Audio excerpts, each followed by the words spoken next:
Good evening, everybody. My name is Asad Lalji. Welcome to another exciting session of Avid Online. I hope all of you have been staying in and tuning in to our online episodes and live sessions.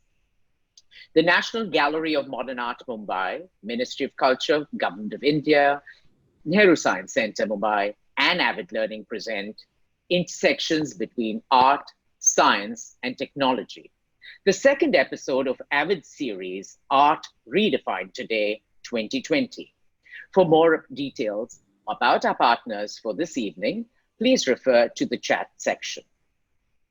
Avid Online was launched as a digital further learning campaign as a response to this global pandemic on the 1st of April 2020. The objective was to enable our patrons and stakeholders, like yourselves, to engage with a range of topics across the breadth of the arts in these unprecedented times. The focus of the campaign was to keep members of the creative community connected, facilitate interactions and exchange of ideas while looking at the future with optimism, hope, and renewed learning. Over the 3.5 months, we have curated and published 98 programs, a mix of live sessions and Avid online videos. We thank you for your encouragement and tuning in as you have done today or accessing our programs on YouTube at your convenience. As we evolve this campaign, we build on our past offline discussions, continue to partner with our long-term collaborators as we have today, and engage with new themes, perspectives, organizations to reinforce our mantra that learning never stops. In this vein, we bring you tonight's panel discussion. This 4-part series will re-energize conversations around art and the future of art by engaging with emerging issues and trends, and also focusing on taking the conversation beyond into the stratosphere of Indian contemporary art of tomorrow. So, without further ado, allow me to introduce our panel of experts, artist and researcher Abhishek Hazra, founding member and director of Khoj International Artists Association, Pooja Sood, director, Nehru Science Centre, Mumbai, Mr. Shivaprasad Khened, who will be in conversation with our moderator for the evening, Science Educator, entrepreneur, and curator, Jaya Ramchandani. For more about these respected speakers, please refer to their bios that have been also pasted in the chat section. This session will last about 75 minutes, followed by a 15-minute Q&A, which Jaya will take questions submitted by the audience. So do keep your questions ready and post them in the chat box. Thank you for tuning in once again. Over to you, Jaya, and look forward to a vibrant discussion. So, science, art, and society have been my preoccupations for about 6 years now. About 400 years ago, they were all one discipline, natural philosophy. At some point in history, they departed. When studying astronomy, I often wondered why introspection was not taught as a legitimate research method, because isn't that when a lot of the aha moments happen? And we start this discussion thinking about, is it time to bring them back together? We often imagine that scientists and artists are different creatures, opposite worlds, but they have a lot of similarities. They both seek questions and ask questions and seek answers. They're both great at building conceptual understandings and using metaphors to explain the world. They both think about reproducibility, although in very different ways. The artist's job is to think about how is something not reproduced, while the scientist's job is to think about how something can be reproduced. They both are very well acquainted with failure. Failure is embedded in the process of both art and science. And they're both very critical. In fact, sometimes I find my artist friends more critical than my scientist friends, although that's not association we would immediately make. And both are often called crazy. So having art and science and technology and culture and philosophy merge once again in one world is a chance to rediscover new ways of knowing, thinking, creating, and connecting in the 21st century. Um, Mr. Khened will talk a little bit about new ways of producing. He'll give examples of the virtual experiential museum project. Pooja will talk about new ways of knowing and thinking, or recuperating old ways of knowing and thinking, new understandings of materials, and Abhishek will bring back old ways of thinking and knowing. And artists and scientists can also get together to rediscover new ways of communicating with the public as well as learning. So we start with Mr. Khened. Hi. He served as the director of both Nehru Science Centre and the National Gallery of Modern Art in Mumbai, where programming visions and approaches to exhibitions intersect. He has instituted entire programs and exhibitions that probe the linkages between art, science, and technology. So, Mr. Khened, how does Nehru Science Centre work with artists? Could you give examples of the intersections between art, science, and technology at play? Well, before I actually talk about how does the Nehru Science Centre do this, I'll pick on from what you actually just now spoke about. You said until 400 years ago, uh, these subjects were not divided. Now, I will go back further. In fact, if you really look at one of the most marvelous art, science, technology amalgamated product, an artifact or a monument, is the Delhi Iron Pillar in Delhi. It's there inside the Qutub Minar complex. Okay. Most of the people who have been to the Delhi to have a look at the Qutub Minar must have seen this iron pillar. It's a classic case of how these three different streams of science, technology, and art have amalgamated. So, there's hardly any blending between these three streams. From the scientific point of view, you also spoke about astronomy, trying to, the curiosity both artists and scientists have, which is an innate nature to both art and science. There was an astronomical phenomena built into this Delhi Iron Pillar. Incidentally, this Delhi Iron Pillar was not from Delhi. It's actually from a place called Vishnu Padagiri or Udaygiri in Madhya Pradesh. It was actually Iltutmish who actually went down there, when he conquered that, he brought the whole Delhi Iron Pillar, about 7-ton iron artifact, all the way from Uday Padagiri or Udaygiri to Delhi. Oh. But the primary reason why I use this the Delhi Iron Pillar is, it's the Udaya Padagiri or Vishnu Padagiri or Udaygiri is located at 23-degree north, which is called as the Tropic of Cancer in these days. We call it as Tropic of Cancer. It is so beautifully located. The venue, the location for the Iron Pillar was so beautifully chosen that when the summer solstice happened, summer solstice is the day when we have the maximum length of day. That happens to be on June 21st or so. On June 21st, when this iron pillar, early in the morning, the sun rays, when they, the shadow that is cast by this almost about 6.5, 7 meters of the Delhi Iron Pillar, the shadow of the pillar is to go and fall on the foots of Vishnu. Beautiful. So that's a beautiful aspect of how, that's why it is called as, the place was called as Vishnu Padagiri. That is as far as the scientific part of it, the astronomical part of it. When you come into another chemical elements, even today, we have one of the state-of-the-art cars that we have. The best of cars, when they come to the rigors of the Mumbai climatic condition, they tend to become rusty. Most of the things become rusted because of the corrosion, the moisture content which is there. But Delhi, this iron pillar is there outside for almost 1600 years. It was never indoor. Even it's called as the rustless wonder. It is not rusted. But do scientists know why it's not rusted? Yeah, exactly. There is one, unfortunately, he's no longer there. There's a gentleman named Professor R. Balasubramaniam, who's from IIT Kanpur, who did a profound work, research on that. Earlier to him, there was one Anantaraman. The word, the iron pillar, the restless wonder, was actually coined by this professor of, Anantaraman, who was also at the Banaras Hindu University.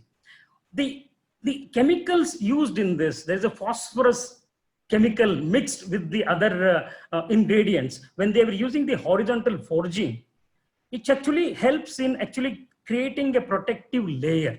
That's why you find that it has not rusted. The technology level of it is, they used what is known as a horizontal forging. It is about almost 7 tons. The whole the iron pillar is about 7 tons, almost about 6 to 7 meters. There is something on top of that. It is known as a bell capital. I mean, people, when you go there, you should have a look at the topmost portion. It's an artistic wonder. It's so beautiful. I mean, it's a piece by itself, an artistic piece by itself. And Mr. Khened, when you're rating for the Nehru Science Centre, do you all bring in these intersections into the museum? Absolutely. And like, for example, when we're talking about our science and technology heritage, this is where all these people were called as philosophers, the acharyas, if you look at it that way. These acharyas, there was no difference between an artist or a scientist or a technologist. All of them, they were blended as one, worked as one single team. If we look at, we are also known for mathematics. India is known for mathematics. Zero, for example, was invented in India. But then the geometry, you have Brahmagupta, Bhaskaracharya, Aryabhatta. But why did this maths come into the picture? There was no division between science, religion, art, everything. From a religious point of view, one of the greatest, all the great rulers wanted to have those yajnas. These yajnas require what do you call it, the fire altars. You do this yajnas. You go on a horse and then you have to perform some pujas and rites and things like that. But the fire altar that you do, it has to be in a precise, accurate geometrical shape. How do you get these geometrical shapes if you don't understand geometry? If you don't understand algebra, particularly geometry. So in order to get that, exacting standards of the shapes of the fire altars, they had to evolve maths. So this was basically a beautiful intersection of scientists, so-called scientists, artists, and technologists. Unfortunately, like you rightly pointed out, during the time of Renaissance, science and art came in together. Both of them got benefited from each other. Subsequently, during the time of Industrial Revolution, when James Watt's steam engine completely changed that, it was only the interaction between science and technology. Art, I don't know why. I mean, it got detached itself. And right into the 19th and 20th century, somehow they created a kind of a halo between, the scientists are a different group of people and then artists are a group of, different kind of a group. This was beautifully exemplified in a book known as Two Cultures by C.P. Sood. Snow himself is basically, the literature people will say that he's an author, but the scientists can actually claim them as their own person. So he, in one of his lectures, he talked about how these two people have become two different cultures altogether. Beautiful statement. He said, lamented the great cultural divide that separates two areas of human intellectual activity, science and art. That is way back in 1959. Unfortunately, over the years, that divide, even today, we may say there is a beautiful intersection of science, art, and technology. If you you also know, and I know, and most of us all know about this, that there are really some kind of two cultures. On that note, maybe I will segue to Pooja.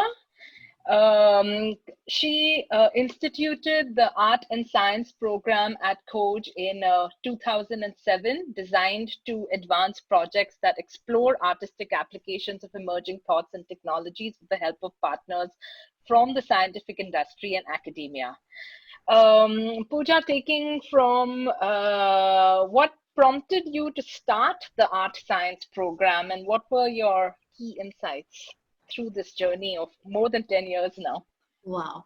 Well, thank you very much for having me on this program. I'm really, really honored to be here. Thank you very much. I think we just can go to some of the slides while I speak. As you know that at Khoj, or some of you who may not know Khoj, we're an artistic organization. We're an autonomous arts organization based in Delhi for contemporary art. And over the years, you know, our whole emphasis has been to focus on the artist per se. And working on what the artist is interested in, the kinds of insights, the kind of work that they wish to bring and to research is what we then pull together, do a residency, bring in international artists and work on that. So in 2007, we had two artists who we knew, one of whom is on the panel today, Abhishek Hazra, and Rohini Devasher, who had just begun their very tentative inquiry into ideas around science. You know, Abhishek was really looking at more the socio-political notions of scientific inquiry through some through some scientists. And Rohini was beginning to look at botany and understand and unpack what that means. You know, what is botany? How does it show up in her artistic practice? And I think it was that motivated us to, it was also a time when we were kind of moving into a more open-ended, interdisciplinary way of working, multidisciplinary way of working. And so we said, okay, let's put this residency together. And of course we said, okay, but where do we get the scientists? Because that's always the difficult part. You know, there's all scientists are so immersed in their research that, you know, what do you do? And we were really fortunate because I think Rohini was able to collaborate with botanists, Dr. Mohan Ram, I think, in Delhi University. Abhishek was able to work with Dr. Ram in JNU. And we had an artist from Berlin, Joanna Williams, I think, who worked with an immunology, malaria, you know, institute in Delhi as well. So she was able to go and actually stay there and work.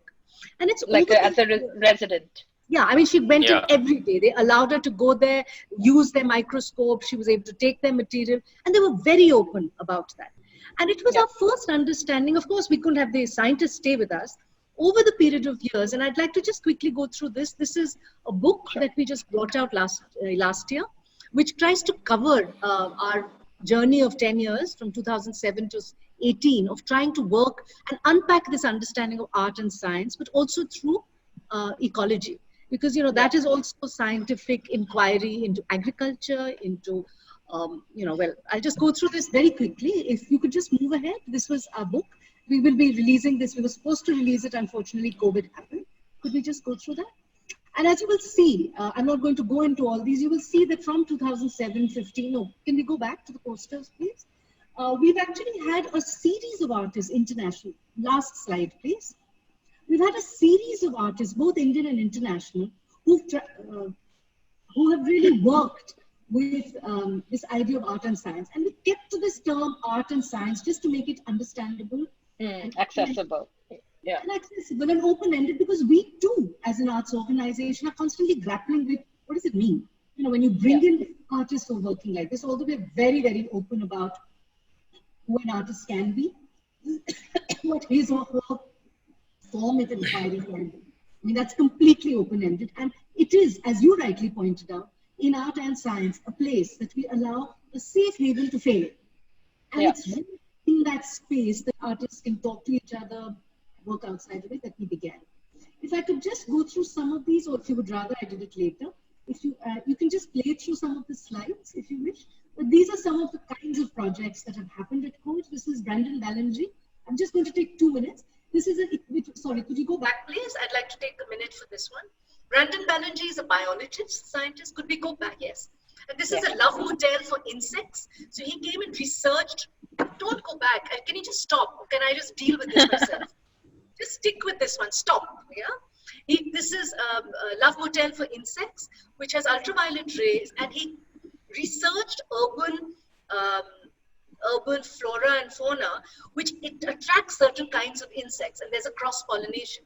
We did this at the mall, Select City Mall, where a lot of people came in. The one on the left that you see with 2 people sitting there, there was these huge, almost call them the love motel for insects. And it was about this cross-pollination at night with these flowers. And of course, we had a version of it in the studios, which you can see over here.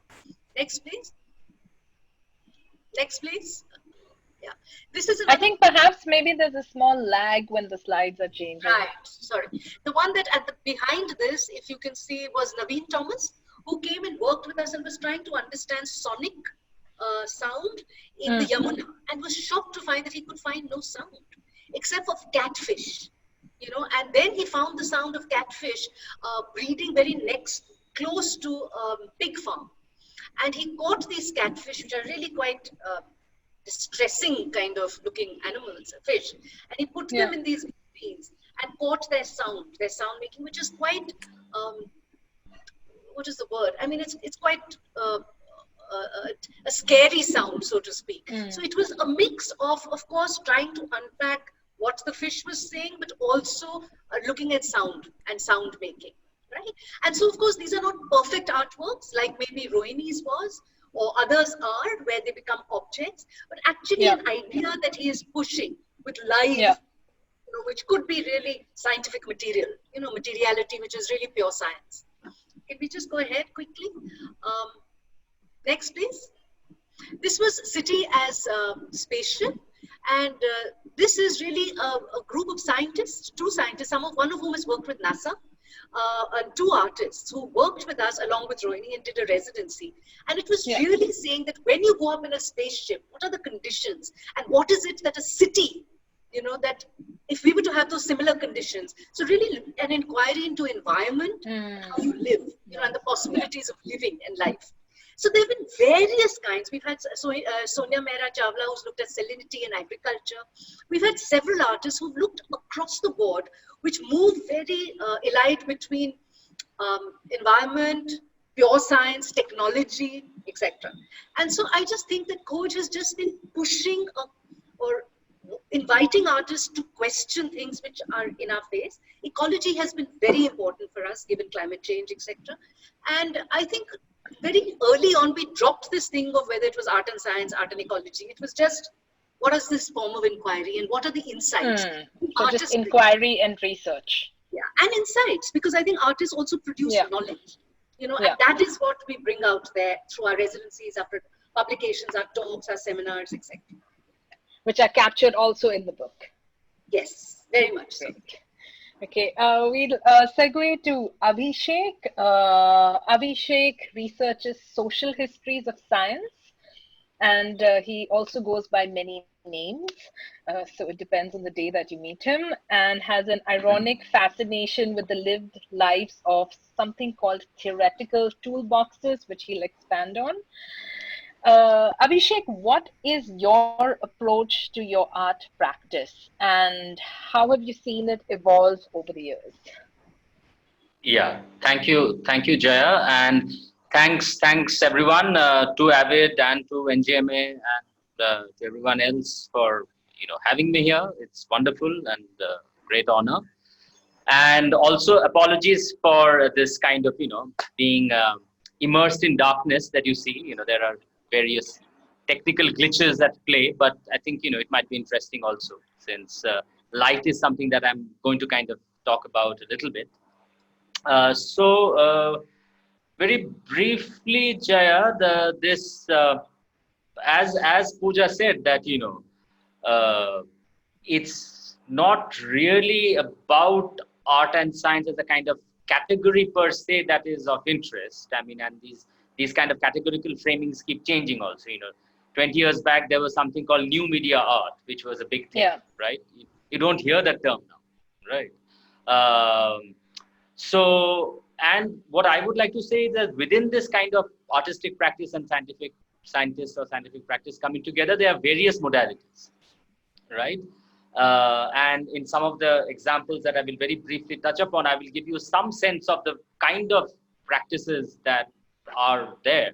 And and a lot of them, and one commonality between many of these practices are a certain kind of hands-on engagement with the kind of actual lab practices. I'll come back to some of those artists in a moment, but if I can just have the first slide.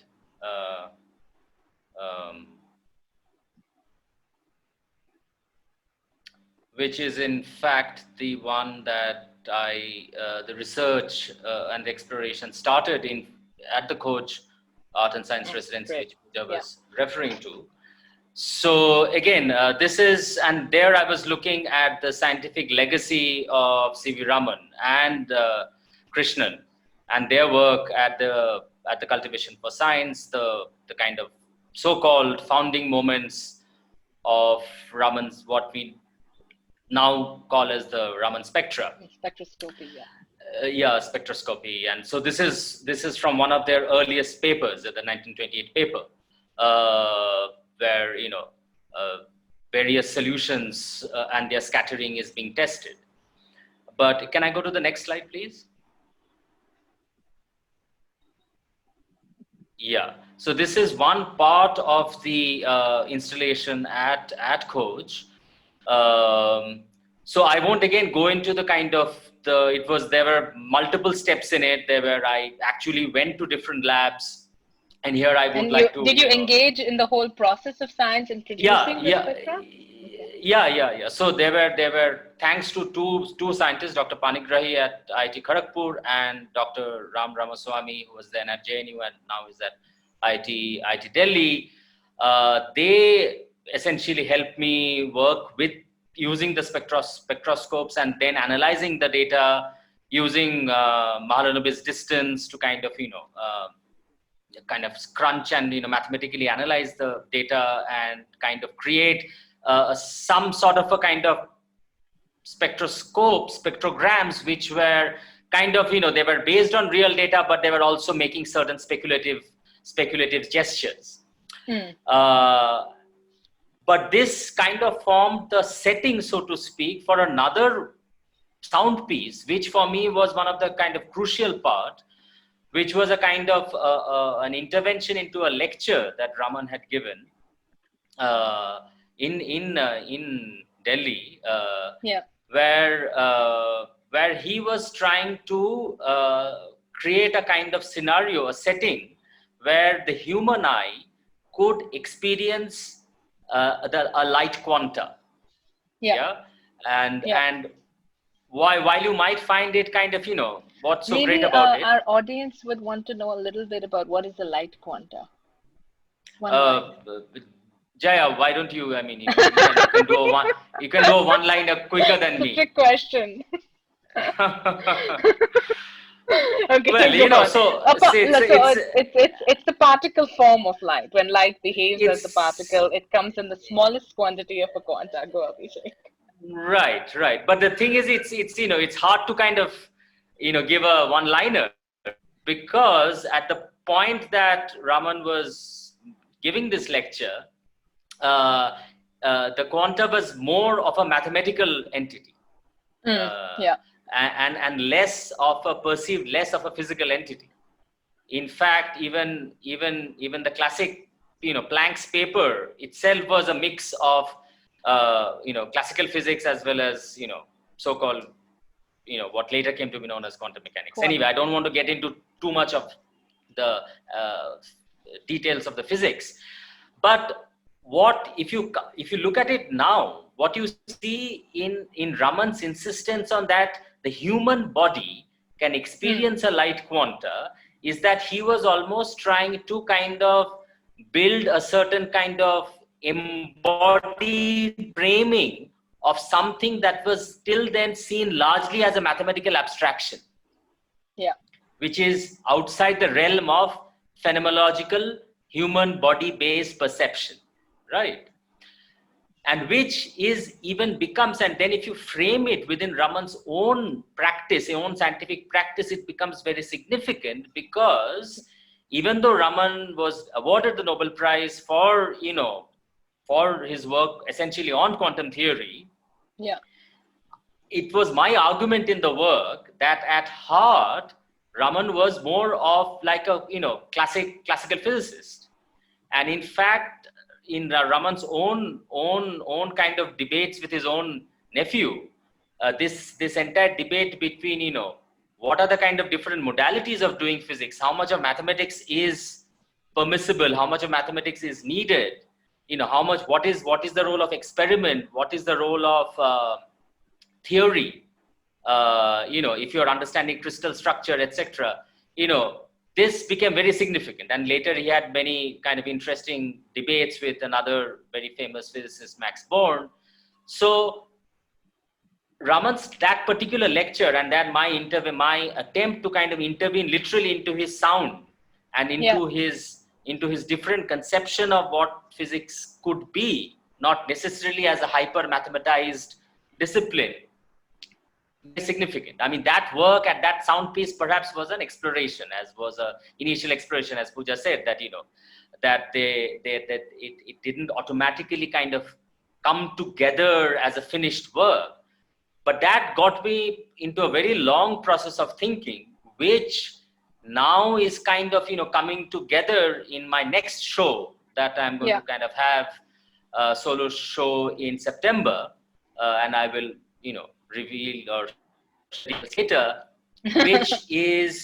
which looks at another contemporary of Raman, which is the scientist Meghnad Saha, MN Saha. Aisha, could you please go to that particular slide? The next one. Yeah. Whose work also dealt with spectroscopy, Saha ionization equation, but Saha's life work, so to speak, or the oeuvre of his range of works is much more than just science. And as with most scientists. As with most scientists, and this question of the body and the question of body knowledge, systematization, institutions, all of these come back into Saha's work in a very different way. So the reason I'm kind of just going through this is that, so in this kind of approach, there is both a certain kind of granular engagement with the actual scientific work that these scientists have done, but also always seeing them within the larger context, within the larger historical context of the country, of society, but as well as the context of the discipline itself. So because also the history of science and the human is disconnected here from the science. So institutional structures again are very important, and engaging with institutional structures is also kind of part of the work, which will become very clearer when I show you another example of another artist's work. Could I have the next slide, please? Okay. So another aspect which I was trying to kind of explore even in that kind of sound piece with Raman's work was what is the possibility for artworks which are not immediately visual, right? Which are kind of trying to engage other sensorial forms. And this is for me, this is a great example of one such attempt. This is a kind of multi-authored work by Yonat Zur, Chris Salter, Oron Katz, and Devon Ward. Many of them are, Oron, Yonat, and Devon are associated with Symbiotica, which is a wonderful art and science residency space in Perth, in Australia, where I was also very fortunate to do a body of work. And Yonat and Oron's collaboration are also known as the Tissue Culture and Art Project. So they deal really with tissue culture as a material. And in here, there's an actual live engineered tissue, which is being, put in a bioreactor, what you see there in that red fluid. And it is being given kind of micro stimuli, and that muscle twitches. But those twitches are so imperceptible that they need to be amplified. So they are amplified through kind of light signals or haptic amplification. So when you're standing there, you perhaps sense a tremor, and then okay, the muscle has twitched. There is no immediate visual cue. So it's a completely different. So it is an actual live tissue, but which you are sensing through your body, literally, but not through your direct optical input. And which also, Arun and Yonat's work raises whole host of other questions around, what are the kind of, ethical limits of bioengineering? Who gets to decide on life? Who gets to decide on the limits of laboratory life? And they have a very wonderful kind of concept called as contestable design or contestability, which I particularly find very, very fruitful in thinking about these kind of questions. But again, I won't go that long. Perhaps some of the other artworks I can come back to later. I won't take too much time right now. But the only other work, Aisha, could you please jump to the last slide? Not this. See, I was talking about institutionality, right? Yeah. And that, for me, it was very important to kind of actually work with the kind of actual Raman spectrometers which a professional scientist uses, and to kind of go through the entire process. Yeah. But here, this is another way of approaching spectroscopy, which is completely open source, DIY, hands-on, repurposed technology. And this is a fascinating group called Hacteria, which is kind of open source biology. And Yashas Shetty was one of the kind of, partners of Hacteria, is also based in Bangalore. So here, what you see is using kind of, basic kind of off-the-shelf equipment, and then repurposing them then to actually produce, analyze spectra. So they are not kind of going into big institutes like an IIT or an Indian Institute of Science and kind of, but the results are kind of similar, but the approach is very different. So more at a citizen science DIY hack. Citizens, yeah. So just to kind of, show you that, there are, I'm always, for celebrating plurality and, diverse approaches. So, I think I've spoken for too long. So, okay, great. So, actually now I have a question for all three of you all together. So we've started this discussion where we're kind of blurring the lines between different disciplines. And in our prep discussion, Pooja brought up the really important idea of what is considered more true. Pooja, would you like to take off on that and expand on it? And then we open that for a discussion in terms of what's knowing. Is science more knowing? Is humanities more knowing? What happened that it departed? Oh, you're on mute. And Mr. Khened, you're also on mute. So maybe we could just... What we were trying to say last time when we had our discussion day before is that there seems to be the primacy of science somehow, that it is a scientific truth and therefore it is true and it is to be held up against any other form of unpacking truth or knowledge making. And definitely the arts are seen as something that don't conform to that.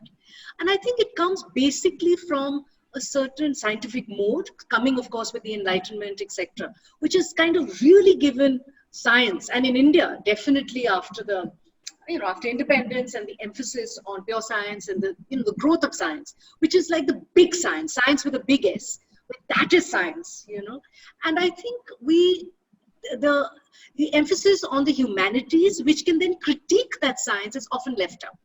And as we pointed out at that time, we were talking about it, and I'm going to throw it in as well, is that it's the humanities that really ask more philosophical questions, more ethical questions. For example, if you take bioethics, for example, I mean, that's something we also spoke about. Yeah, I mean, just to keep going on and on with, how you can do more and more, DNA splitting, genome splitting, etc. You can have the various, what was that? The BT brinjals, that was a case that Mr. Kenneth also spoke about. I mean, what are the ethics of all that? And if we don't question that, we will have spaces, we will be playing God in some ways, whether it's with Dolly, which was the sheep that was genetically transformed, or many other ways. And so as Mr. Kenneth had very nicely said, sorry, Mr. Kenneth, I'm taking all your words away. It was really a Frankenstein, you know. It was, I mean, it was a project that you had to, could turn either way, right? I mean, there is a certain wow that you could actually split a gene and you could actually break it up and you could understand what it can do or cannot do for a living being. But what does it actually mean? Can we then make Superman? Can we talk? I mean, what are we talking about? Are we playing God? But I have a question then for Mr. Kenneth here. So, Mr. Kenneth, then what are the Pooja seeming to suggest that maybe there are not enough processes in the scientific endeavor to question these ethics? And what's your view or experience on this?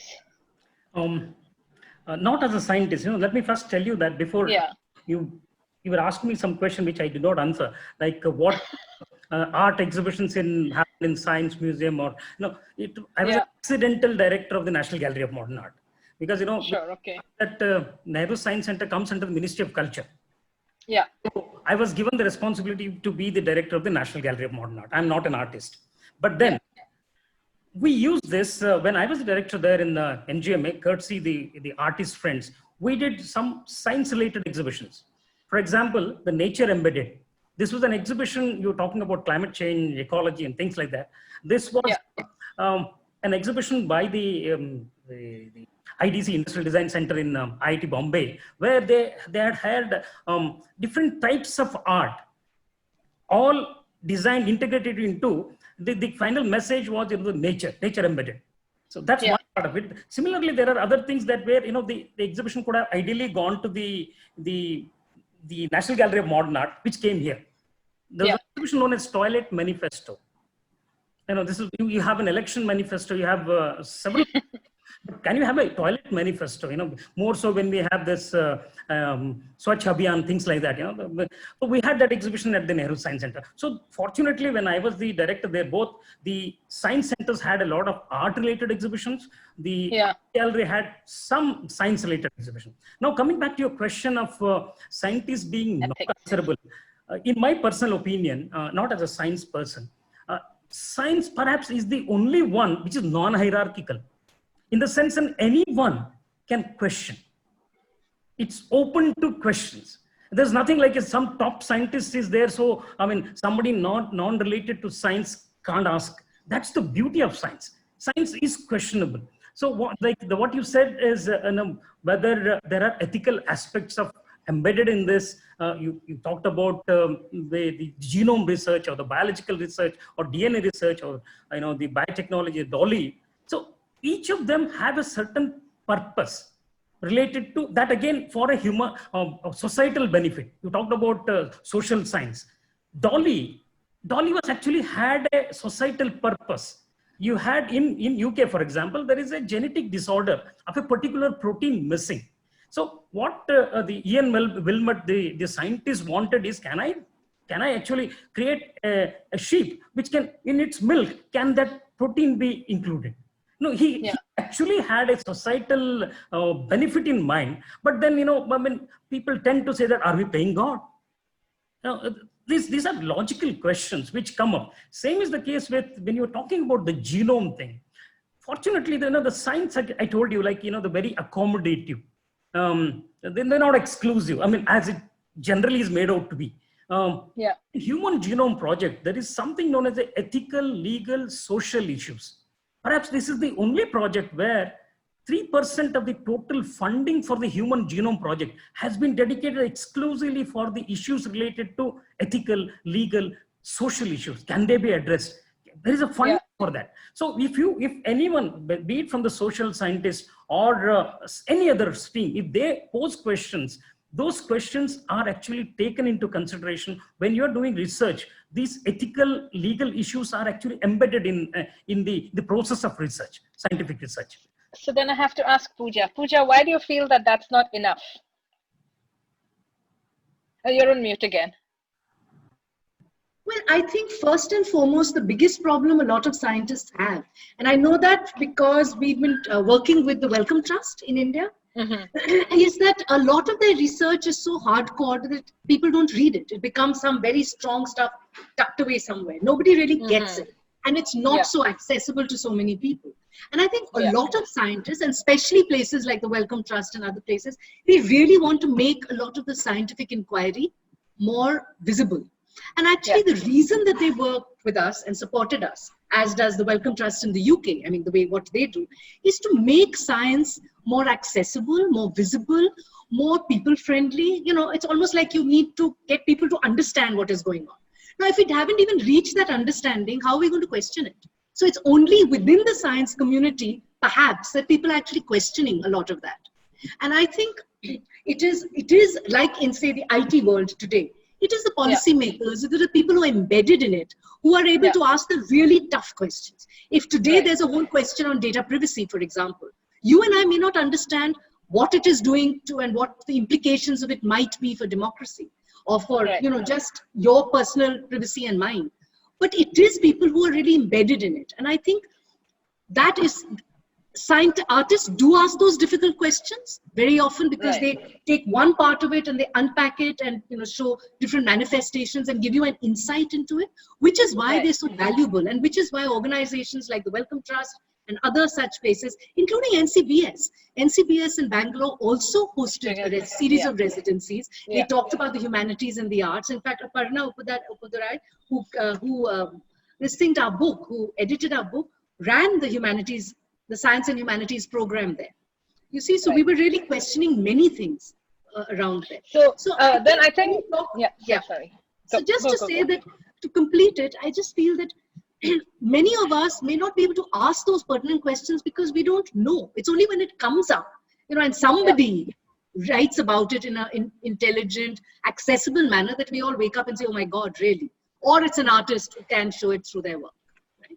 So then, Abhishek, do you feel that can I just add on just one? Sure, go for it. Since Pooja talked about the Wellcome Trust, you know, very recently, just before the lockdown kicked in, we had an exhibition known as Superbugs. Is it the end of Superbugs? Superbugs. Is it the end of antibiotics? No, this was again supported by ICMR. It was the London Science Museum and fully funded by the Wellcome Trust. But look at this, you know, it is the scientists who actually, the antibiotics came about from the research of the scientists. But then it is the scientists who are aware that, you know, because of the abuse of the usage of the antibiotics, you know, the bacteria are becoming immune to resistant to that. So these, once they become resistant to that, you know, they turn out into a superbugs, you know, which they are.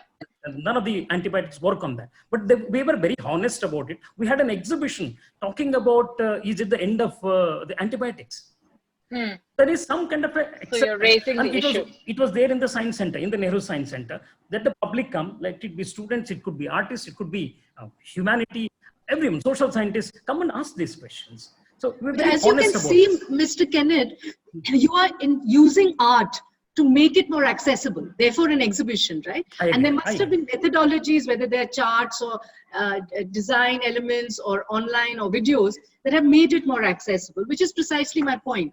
That somehow scientists, their knowledge remains within a certain coterie. But I'd love to hear Abhishek's point of view on this. Exactly. Abhishek, I also wanted to ask if, are you artist or are you science communicator? I'm a bit confused. Oh, definitely. I'm definitely not a science communicator. He's not. I can vouch for that. And why do you say you're definitely not one? Like, can you give also, you mentioned bioethics earlier, so if you could unpack that too a bit. Yeah, see, I have great respect for, you know, science communicators. You know, one of my favorite writers is Oliver Sacks, one of the greatest science. I mean, I would consider him as a writer. You know, he's much more rich and resonant, not just as a science writer, right? Oliver Sacks is not kind of unidimensional like Steven Pinker. But why are you putting science writers then into such a small box? No, the only reason I put that kind of term is that because that is immediately kind of known or immediately recognized. But Oliver Sacks is a great writer. and a great humanist. We were talking about the humanist tradition. And in fact, Sachs is a great example of how, and this is something we had, touched upon in a previous conversation, where he does not kind of overemphasize the kind of techno-diagnostic technology and diagnosis as the only kind of method of clinical practice. Listening to the person, understanding history, understanding case histories from 200 years back, 300 years back, a certain kind of historical kind of understanding. These are very much a crucial part of not only Oliver Sacks's own writing, but his kind of actual medical and clinical practice. So Sachs does not he's not giving kind of easy answers. But so while I completely understand that there is a very important role, particularly in the kind of public sphere and the public life of science and scientific concepts, communication it plays a very important role, but it has a very specific focus. Whereas if at least with concerns artistic practice, the question is more to kind of explore questions, explore difficult areas or concepts which are not kind of perhaps completely comprehensible at that point in time. But you kind of bring together seemingly unconnected, seemingly disconnected elements, bring them together to create a question, which then allows you to think more. And this is something, again, I'm riffing, Pooja had also spoken about it, is that unless and until that particular experience or artifact or whatever you call it, this, which in this case, let's call it an artwork, without necessarily it being a painting or a sculpture or whatever, it could be any n number of things, that then becomes a site, becomes a kind of object, so to speak, to allow us to think of questions, right? I mean, to give an example from science, if black-body radiation was not kind of, if that phenomena was not discovered as an experimental data, a whole host of things scientists would not have thought about, right? And another aspect is that art also works in the kind of long durational time frame. Ways of understanding or ways of accessibility a particular artwork or a particular art intervention might not be immediately legible or accessible at that point. It might become accessible, or it might become accessible 10 years later, 15 years later, right? When certain historical context or certain other aspects make it more legible, make it more contextual, right? So and at least the kind of art practice that I try to kind of pursue, there is a very close engagement with humanities and a kind of attention to kind of conceptual language and metaphors. For instance, if a scientist tells me that, okay, look at a cell. A cell is an entity which creates a division between the private and the public, so that then there can be competition between the private, which is all the contents inside the cell, and the public, which is all outside. And when there is competition, then there can be Darwinian evolution. As an artist, even if the scientist is very respected, I would be very skeptical of that sort of a framing, because that takes a biological process and recasts it within the language of the market. Right? So it automatically naturalizes the market and free market and, free market competition, etc. And which is, so scientists are very, and as well as artists as well as humanists are very alert to these sorts of conceptual slippages, right? The market, particular kind of free market, is not a quote unquote natural entity, right? It's a particular historical artifact, right? So Yeah, so which is why, the difference between, say, science communication and artistic practice. Very clear. Yeah. So we have about maybe 5 minutes left of discussion before we move on to questions. And maybe I just want to move it to the current time.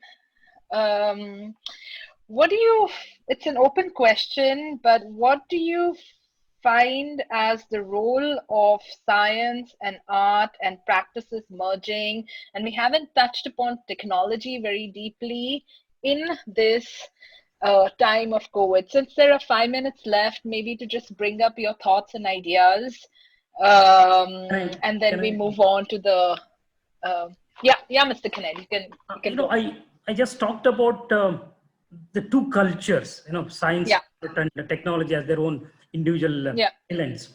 The fourth industry, I also spoke about the first, the industrial revolution, which started all this thing, the things being broken apart. The divide, yeah. Again, we are coming back to in 2015, the word fourth industrial revolution was coined in the World Economic Forum. But then look at what the fourth industrial revolution has brought in. The artificial intelligence, augmented reality, blockchain, Internet of Things. These are some things, where artists and scientists will again come together to harvest the benefits of these technologies as an art installation. So I think this is one area where perhaps those the islands that was created are a kind of a wedge of the societal created wedge that was there between the scientists and the artists. Particularly technology, of course, they blend well with all of us. They blend well with the scientists, they blend well with the artists. At least the science and artists. Perhaps this fourth industrial revolution is something which perhaps is going to bring them together. And both of them perhaps are going to be highly benefited with this, and there will not be the kind of a boundary that existed earlier. If I can add to that, I think that sounds really interesting, but I think artists really need to critique several of these new forms of the internet. And I think AI in particular today is quite dangerous in my view. I mean, it's of course fantastic in terms of how important it is in new ways of thinking and what it can do, say, for health reasons, for medical reasons. But I think in terms of precisely how precise it can be and how it is really, machine learning has become so sophisticated that it can replace human beings. It also has an offside to it. And I think now more than ever, whereas artists can use AI to make very beautiful, interesting projects, I think the real position of the artist is to critique it very seriously. Because today we are in a position of deep fakes, post-truth age. There's a huge facial recognition, which can be used for good things as well as for very, very dangerous and scary things. And I think there is a very important need for artists to push an understanding of that. And I think it is artists who, fiction writers, who because of their virtue of, just taking it forward and imagining what the brave new world can be, or what can happen in the future, to be able to imagine a certain future, however scary, that it allows you to have a different kind of insight into it. Whereas often we tend to eulogize new technologies in a way that I think is dangerous. And I do think it is the responsibility of artists to seriously critique this through their art practice. So I would like to thank all the panelists, and maybe we read a few questions. Asad or Aisha, could you advise on maybe we can go 10 minutes over? You have a lot of time. You have about 30 minutes left. So there are many questions which have been Sorry, fed I'm in Japan time, so I'm a bit no problem. So on the WhatsApp, we've sent you about 20 questions. So you have many questions to go through. Oh, great. So, okay. So we are not over time. Or you want to engage the panelists in a few more? I think one more question. Yeah, go Pooja. I think there's a very interesting question from Nandita Kumar, who's also an artist scientist. And she's talked about, I can see her question. What ways does the art community create protocols as we have in the science community Because in the name of experiments, how can we as artists trigger a butterfly effect, wanted or unwanted? And I think that's a really important question, because she also then talks about a code of ethics. And if we can just open, since we are opening it up to the public, can we ask her to come in? I mean, Nandita, if you're there, it would really be interesting to have another artist scientist question. And her question is obviously something she's struggling with. And I think it would be nice to hear it from the ground. I don't know if she's there. But and I have no idea how to make that happen or what this question is being read from. I think why don't the panel just answer the question if they can, because I think you'll have many questions in line before that that you'll need to also get to. And also in case, Jaya, you want to continue the line of questioning for a few minutes more before you get to the Q&A. So it's up to you guys. I think we can start with the Q&A, because also some of them are also the questions that that we had, but maybe Pooja, actually, could you like just, I'm not sure where you picked up that question from, but if you could just read it again and then like talk to it. Abhishek, you want to take that? Yeah, I have, there are, it's a very, very rich and very interesting question. I can offer just, one, say, instance, in the sense that it all depends on what context, in the sense that for certain kinds of, say, artistic practice and scientific practice coming together, part of the process, or even part of sometimes the artwork, becomes an engagement with existing kind of ethics council structures and infrastructures. And for one artwork of mine, I had gone through this kind of across 3 countries, because it was being exhibited in 3 locations. So in each time it had to be exhibited, different ethics council clearances had to be gotten, and they were very excruciating. But the interesting part that happens there, and why it's part of the kind of becomes in almost as art material, is that therein happens a kind of a very act of kind of institutional translation, that you are taking a very, very intrinsically artistic project and engaging in a conversation with people on the ethics council, which have been constituted to clear, say, biomedical experiments.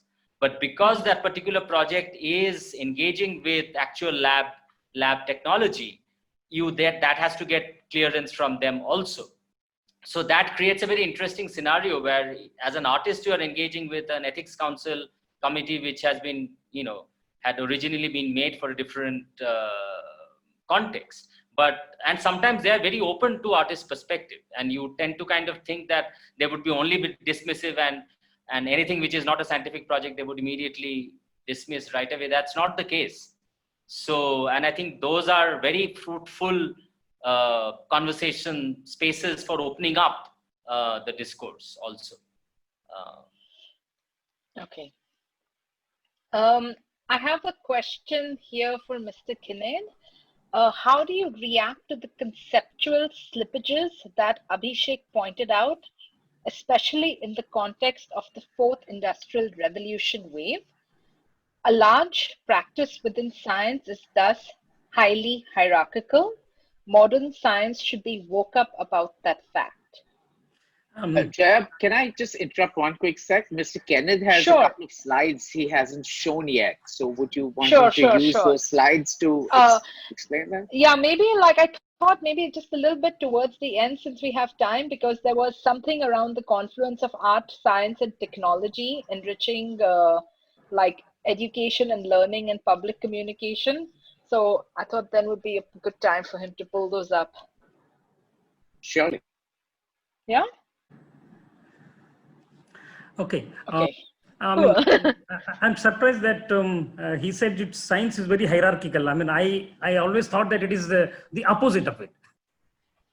It's non-hierarchical. Where? That's my point of view. Science is always hierarchical. It's never been hierarchical, unlike in other spaces.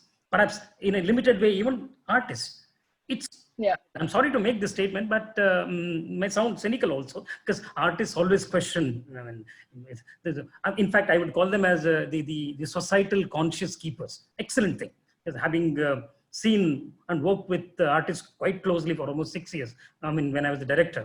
But science is definitely it's definitely non-hierarchical. I'll give you one example.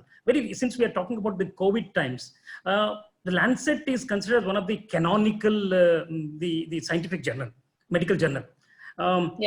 It retracted one of the article on HCQ, because there was a controversy which came in, and then they actually found out that the data based on which the article was published was erroneous. So, I mean, if you really look at the hierarchy, which Abhishek talked about, if they were really that hierarchical, Lancet is the ultimate canonical the journal, why did they retract? It's non-hierarchical. So the data which was, based on which the findings were published, when they realized that it was wrong, I think they were very honest about it to retract that. So that's my point of view. Right. Nice. Abhishek, for you, there is a question. There is a design student who feels that design is an integration of art, science, and technology. How could he or she understand this relation and implement it more effectively? Very good question.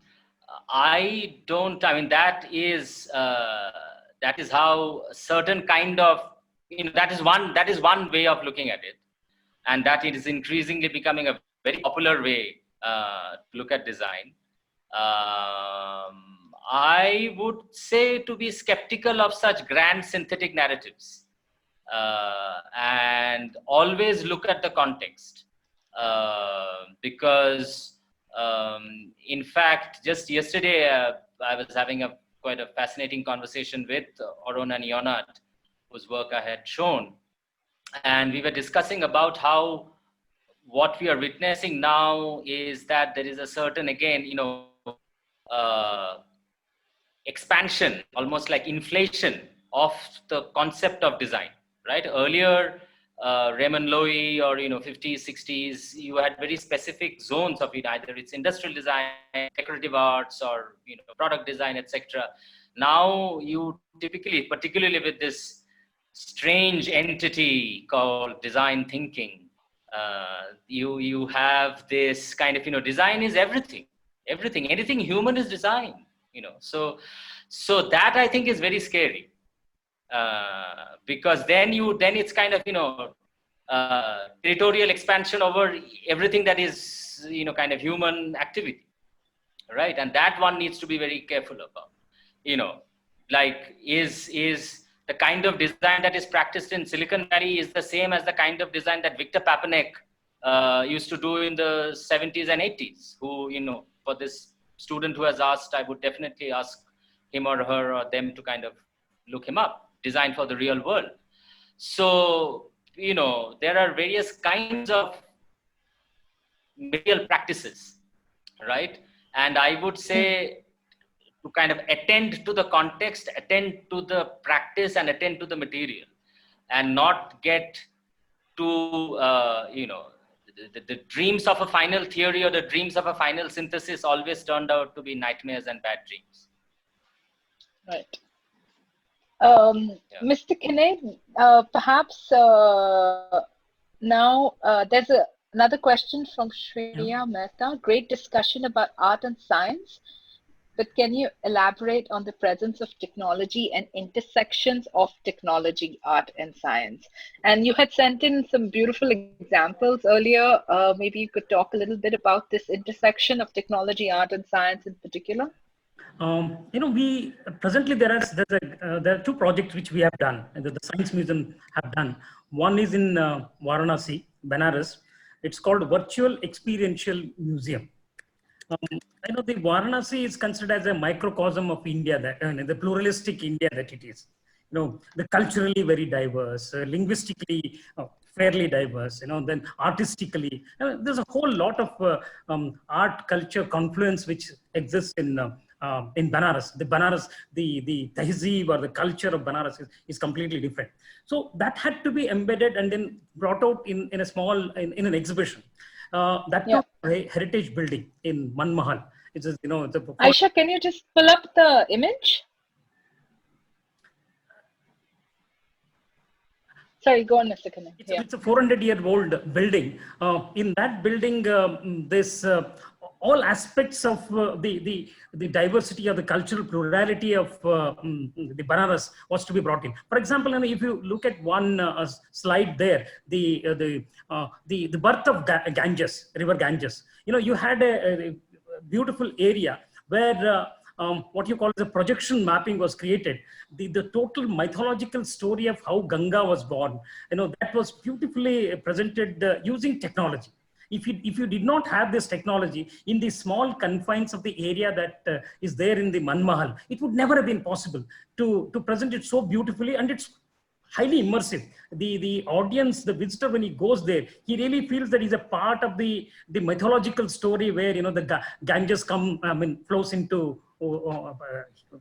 flows in here. Similarly, a lot of these things, if you really look at these slides, each of them actually involve a whole lot of technology embedded in this.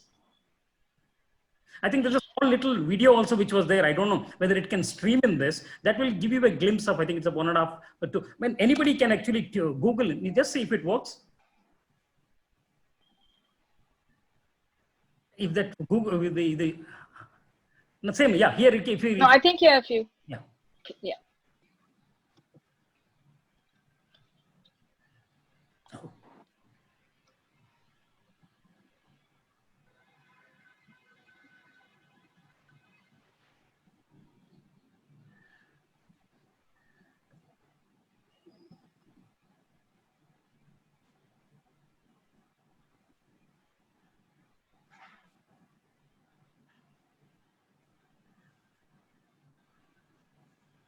Mr. Khened, as the sound is not there, if you would like to just explain anything, please for go example, ahead. You have this bell there.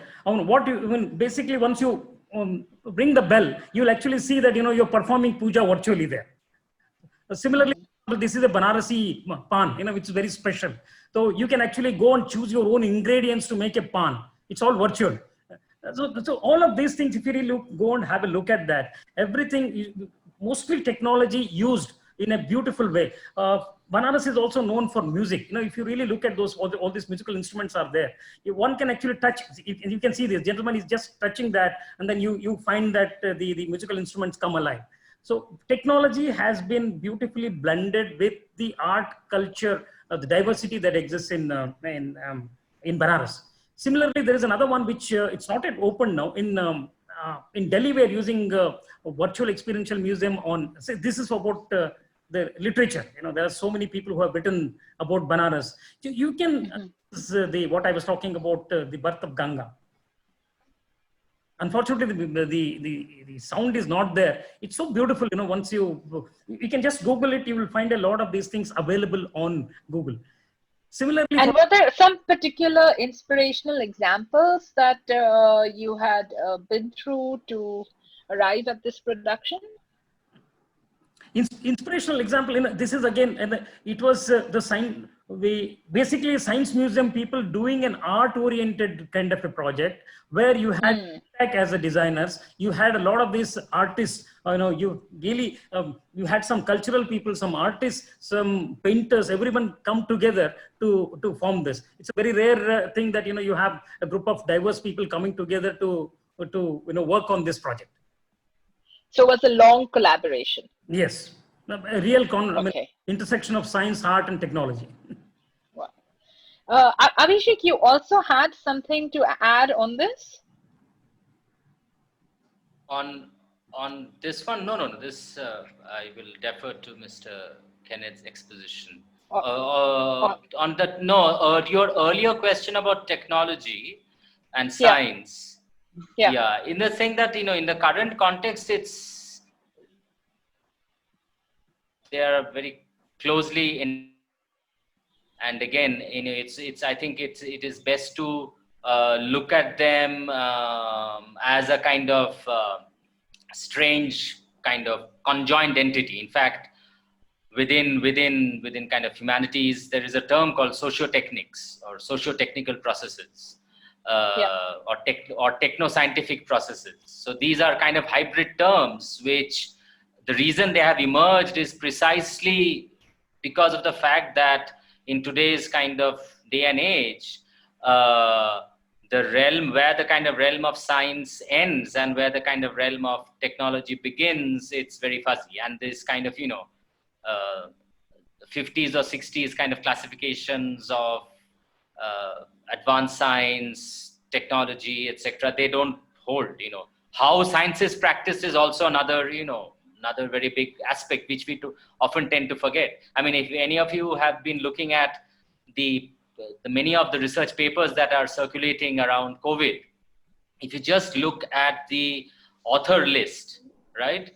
The days of single author papers are kind of, it's a rarity now, right? And often then if you look at the institutional affiliations of the authors, you will see they are all dispersed. So, the way science is practiced and, what kind of institutional structures, who funds it, etc.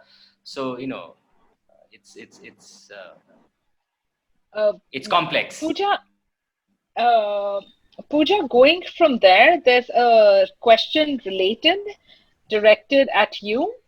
It's quite interesting. How does the effect of UV radiation on insects become study of art, which a peer-reviewed entomology journal will accept? Well, I'm going to read out the art, what the artist has to say from his concept note, if you wish. But it's just to say initially that I don't know whether we're saying that art has to somehow live up to a peer review by science, right? He is a biologist. He's trying to understand how, by creating this fantastical structure with UV and plants, it is how do you bring in, in an urban environment, how do you create a space for insects to come in, right? And actually, there was a very interesting thing where he said that Balanji was able to document and observe a highly rare species attracted by his Khoj studio intervention, the death's head hawk moth. So, just by putting this together, it was like an experiment, but done beautifully. It was also kind of bringing people in. It was looking at urban structures which allow for, to understand the habitat of certain insects and how is that working in the current urban structures, right? And so I don't think it's really about, he's trying to do his own experimentation. He understands what are the kinds of plants required to attract certain kinds of insects and puts it out there. So it is an experiment, but it's not necessarily something that has to hold up, will UV happen? That's not the point. The point is, what am I really going to get out of it? It's much more speculative. And I think that is the beauty of art, where it's much more speculative than kind of final. It doesn't have to have a certain fixed meaning. It doesn't have to. So I think that is the beauty of a lot of of art at the moment. I don't know if I answered your question, but I'm happy to put out a book and you could read all their concept notes and what they're trying to say very clearly. I have a quick kind of riff on what Pooja responded. Yes, I completely agree with her, is that, here it's kind of different frameworks, whether it will be, it's fascinating and great that this particular new species was found, but that's not the point. The Brandon's work is that it would have been equally fascinating and equally interesting and provocative, even if that had not happened. Yeah, he also looks at lack of data about some of these things and questions that. It's also related to another. Anyway.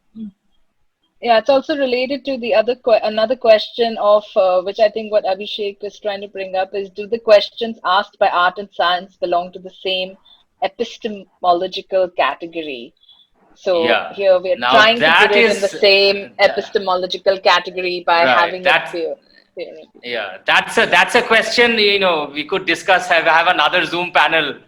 Abhishek, you are vanishing into the dark. I suggest you put on some lights so we can see. There is a nice long question for everybody, so I'm just going to throw it out there. I think we have about 10 minutes. Could you please explain, this is to all panelists and attendees, could you please explain the sociology of science, bioethics, metaphysics, and cognitive neurobiology, and the contribution of art to the advancement of these disciplines. Wow. Recently, Dr. Anthony Fauci said science is truth while discussing science is truth while discussing coronavirus and vaccine development. Is there any alternative truth? I'm just going to repaste this question out there in the chat. And yes, so it's for open to everybody. It's so long. Yeah, but where is it? I can't see it. Where is it? I can't see I'm going to paste it here again as the latest chat and as a new question in the group, because it's got a lot in it. Sociology of science, bioethics, metaphysics. The part that caught my eye was the contribution of art to the advancement of these disciplines, and what are alternative truths. Loaded as hell. Well, as far as science is concerned, there's no alternative truth. It's nothing like an alternative truth. There's an absolute truth. I mean, which can be questioned again. I mean, it's subject to until that point of time. For example, the Newtonian, the classical physics, it stood there up to the era of Einstein, who comes and actually, there's a complete paradigm shift in that. So that's as far as you're talking about the COVID, and we talked about the bioethics when we're speaking on the Human Genome Project. We really did touch upon there's something known as ethical, legal, social issues, which the scientific community is well aware of. And incidentally, in these ethical, legal, social issues, the people who look at this are all those people from the social sciences, humanities, artists. It's not only in fact, the scientists are a minority in this LC group. So I think in a way that should answer the question of who this gentleman is. Okay, Abhishek and Pooja, would you like to add anything to that? No. Or to the question? No. I think it needs to be much more detailed, larger, detailed question, because this is just a lot of words thrown in, which are important. Right. But I think you then have to unpack each of them, and it depends on the context of what you're talking about. Yeah. So I wouldn't feel very comfortable just giving a broad brush answer. But maybe Abhishek. No, I mean, it's like these are. I mean, it's. Again, I mean, these only thing that I would, there are two parts to this question. I won't answer the question, but I will disaggregate the question, is that all of these terms that you might have come across in the discussion while it might sound that these are just fancy terms and these panelists are just kind of throwing some bunch of jargon at us, I understand that it can appear as such, but the I would like to mention is that they all come from, again, particular contexts. When you have a certain phenomena or when it's something that you're trying to grapple with, you need a certain kind of, even a porous functional term to kind of address it.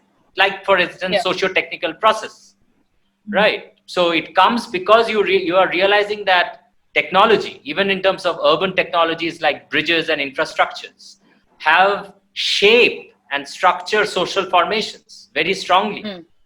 And American cities are a great example, right? How the structure of, bridges and parks, etc., gave a certain particular racial coloration to American cities, right? So social processes, technologies have a very close intersection.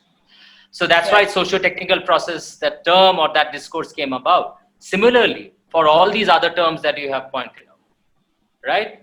But art, so that is one. And then it's not like, saying that, okay, what contribution has nutrition made to biochemistry? Or what contribution has nutrition science made to biochemistry? So the question can't be phrased that way, that what contribution has art made to cognitive neuroscience? It's in a way, the phrasing is a little, it will lead you up the garden path, if I may say so. Yeah. But it's a very interesting question. As I think our last question before I hand it over back to Asad, it's from me. All of you here are at the forefront of interdisciplinary practices. Could I ask each of you to tell me about your biggest challenge in this endeavor of interdisciplinary practice? Okay, I'll start. Let me first confess that unlike Pooja and Abhishek, who are practicing artist with science embedded, I am not a practicing artist per se, but my experience of somehow incidentally heading both science and art museum. It's not that easy in the sense, for example, if you have to have say nature embedded exhibition in a National Gallery of Modern Art, it's a tricky business. Is what is art in that? This some questions come into the picture. Does it really? So navigating the boundaries. It's navigating the boundary, because these boundaries are self-created. It's a narrow boundary which is created by what you call as an art, which is to be exhibited in the NGMA. It's, for example, architecture.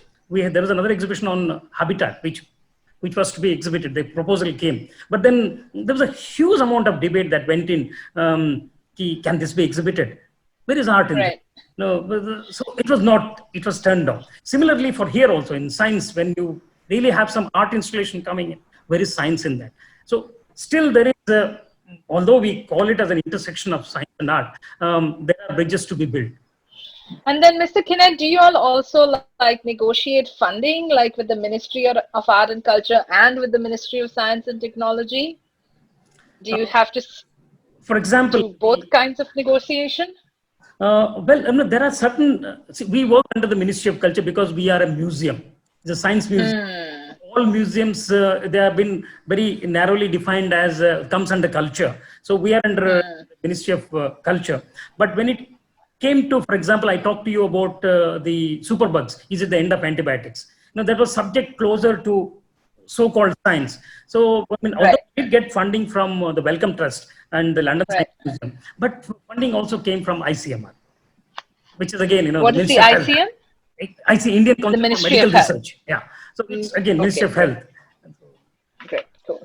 Pooja, what's your greatest challenge? Yeah.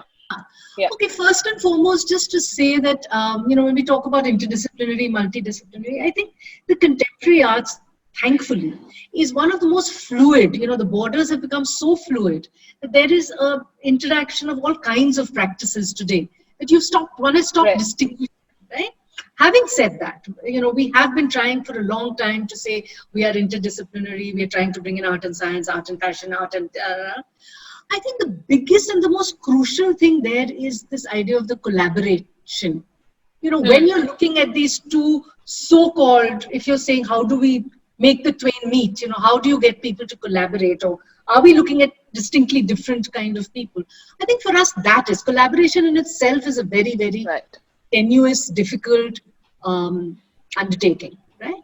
Getting everyone on the same page. Well, for 2 people or 5 people or 2 institutions even to have the same, you can write up goals and you can do whatever as institutions, as artists. When does the artist and the scientist, are you learning from each other? Are you giving to each other? Where is it?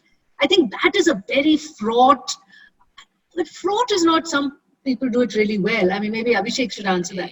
This is an institution, what we have seen is that I think we've dropped this thing of art and, which we've done a lot of. Because that's when we ourselves as an institution, as curators, were trying to make sense of this bringing together of various disciplines and trying to unpack them and, pull things together.